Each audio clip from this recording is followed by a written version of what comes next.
అయితే యుద్ధం లేదంటే ఆంక్షలు. తన మాట వినని దేశంపై అమెరికా యాక్షన్ ఈ రెండు అంశాల చుట్టే తిరుగుతుంది. సింపుల్గా చెప్పాలంటే అమెరికాకు తెలిసింది అదొక్కటే, కానీ ఇండియా దారి అది కాదు. తన నిర్ణయాలతో ప్రపంచానికి మంచే తప్ప చెడు జరగకుండా జాగ్రత్త పడుతుంది. ఉక్రెయిన్ రష్యా వార్ వేళ మాస్కో నుంచి చమురు దిగుమతుల నిర్ణయం అలాంటిదే. ఈ నిర్ణయం ఇప్పటికీ అగ్రరాజ్యం అహాన్ని దెబ్బ కొడుతూనే ఉంది. 3 ఏళ్లుగా భారత్పై పడి ఏడుస్తూ వచ్చిన అమెరికా ఇప్పుడు హద్దు మీరింది. రష్యాతో వ్యాపార సంబంధాలు కొనసాగిస్తే భారత్పై 500% టారిఫ్ విధిస్తామంటూ బెదిరింపులకు దిగుతోంది. ఇంతకు భారత్ రష్యా స్నేహాన్ని అగ్రరాజ్యం ఎందుకు ఓర్చుకోలేకపోతుంది? ఏడాది క్రితం ఇండియా నిర్ణయం బేష్ అన్న అగ్రరాజ్యం ఇప్పుడు బెదిరింపులకు దిగడానికి రీజన్ ఏంటి? Watch this.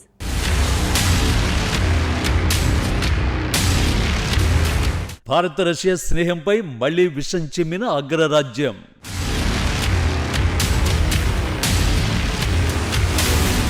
రష్యా నుంచి ఆయిల్ కొనొద్దంటూ భారత్కు బెదిరింపులు.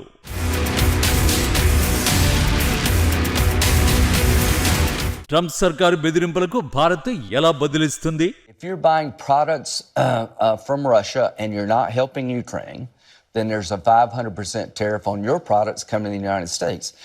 India and China buy 70% of Putin's oil. They keep his war machine going. My bill has 84 co-sponsors. It would allow the president to put tariffs on China and India and other countries to stop them from supporting Putin's war machine to get him to the table. For the first time yesterday, the president told me... You were playing golf with him? Yeah, I was playing golf with him. He says, it's time to move your bill. There's a waiver in the bill, Mr. President. You're in charge of whether or not it's to be implemented. ఈయన పేరు Lindsay Graham, Republican senator. రష్యాతో వ్యాపారం చేసే దేశాల ఉత్పత్తులపై 500% సుంకం ఉంటుంది అన్నది ఈయన ప్రకటన.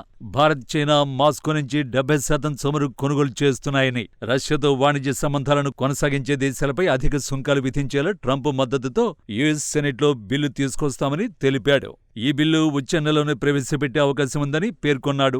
ఈ బిల్లుకు ట్రంప్ కూడా గ్రీన్ సిగ్నల్ ఇచ్చినట్టు తెలిపాడు. ఇప్పుడే ఈ బిల్లు పెట్టడానికి రీజన్ రష్యాను ఆర్థికంగా ఇబ్బందులకు గురిచేయడమే.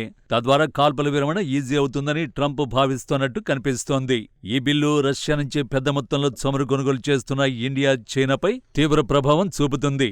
మన ఔషధాలు, వస్త్రాలు వంటి ఎగుమతులపై తీవ్ర ప్రభావం పడుతుంది.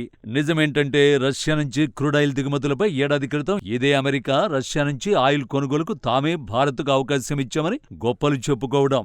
We kind of got past the ability of saying, oh, just follow America, you have to do exactly as we do. And we take the smaller victories. Like, actually, they bought Russian oil because we wanted somebody to buy Russian oil at a price cap. That was not a violation or anything. It was actually the design of the policy, because as a commodity, we didn't want oil prices going up. And they fulfilled that. During G20, they were able to take Russia to the side and say, take or leave this statement, which was critical about Ukraine. It just took the word Russia out, but it was very clear. And we were able to deliver Europe. They were able to deliver Russia. That boxed in China, and it showed again this multiplicative relationship when we get together. ఈయన పేరు Eric Garcetti. Biden హయాంలో మన దేశంలోని America రాయబారి. Russia నుంచి భారత్ చమురు దిగుమతులు మొదలైన 2 ఏళ్ల తర్వాత, అంటే గత ఏడాది మేలో సంచలన వ్యాఖ్యలు చేశారు. అంతర్జాతీయంగా చమురు ధరలు పెరగకూడదనే లక్ష్యంతోనే రష్యా చమురును కొనే అవకాశాన్ని ఇండియాకి ఇచ్చామని చెప్పారు. మాస్కో నుంచి భారత్ చమురు కొనడం వల్ల అంతర్జాతీయంగా క్రూడ్ ధరలు విపరీత స్థాయిలో పెరగలేదన్నారు. ఈ విషయంలో మోడీ సర్కారు సరైన రీతిలో స్పందించిందని చెప్పారు. అయితే ఈ విషయంలో ఎరిక్ గార్సెట్టి చెప్పిన మాటల్లో నిజాల కంటే అబద్ధాలే ఎక్కువున్నాయి. ఎందుకంటే రష్యా నుంచి చమురు దిగుమతుల నిర్ణయాన్ని మొదట తప్పుపట్టింది అమెరికానే. ఆర్థిక ఆంక్షలతో రష్యాను చిక్కుల్లో పడేయాలన్న లక్ష్యం నెరవేరకపోవడంతో భారత్ రష్యా ఆయిల్ డీల్స్ ను తీవ్రంగా తప్పుపట్టింది గత బైడెన్ సర్కార్. మోడీ సర్కార్పై తీవ్రంగా ఒత్తిడి తెచ్చే ప్రయత్నం చేసింది. అయితే ఆ ఒత్తిళ్లకు భారత్ లొంగలేదు.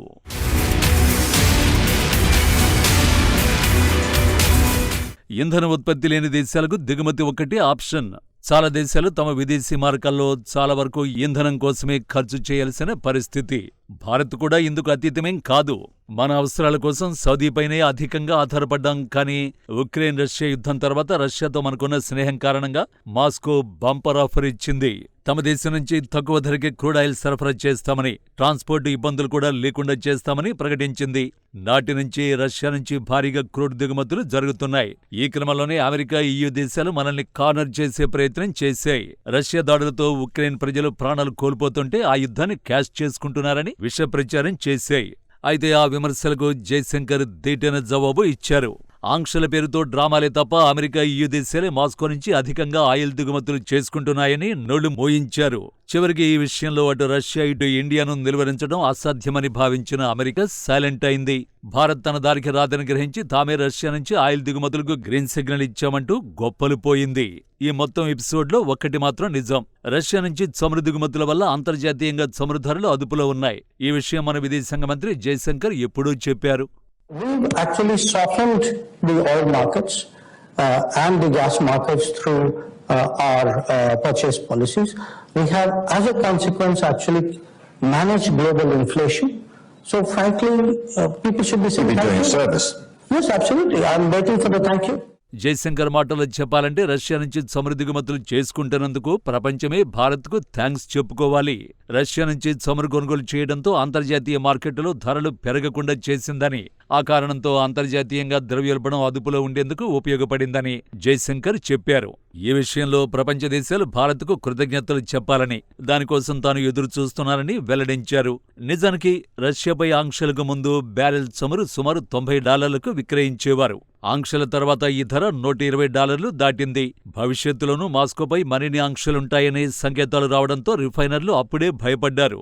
పాశ్చాత్య దేశాలు చమురు ఆంక్షలు విధించినా రష్యా ఇంధనానికి దూరంగా ఉన్నా చమురు బ్యారెల్ $160 నుంచి $200కు పెరగొచ్చని ఇంధన విశ్లేషకులు హెచ్చరించారు. చమురు ధరలు ఎక్కువగా ఉండడం వల్ల అమెరికాలో గ్యాలన్ ఇంధన ధర $5 దాటే పరిస్థితులు ఎదురయ్యాయి. ఈ సమస్యను అధిగమించడానికి నాటి బైడెన్ సర్కారు తీవ్రంగా ప్రయత్నించింది.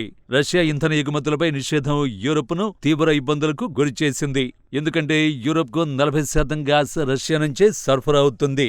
అంతేకాకుండా విద్యుత్ పరిశ్రమల అవసరాలకు యూరోప్ చమురులో 1/4 వంతు వాటా మాస్కో నుంచే దిగుమతి అవుతుంది. కానీ రష్యా నుంచి చమురు దిగుమతి చేసుకున్న భారత్ దాన్ని యూరోప్కు ఎగుమతి చేయడంతో యూరోపియన్ దేశాల కష్టాలు కూడా తీరే.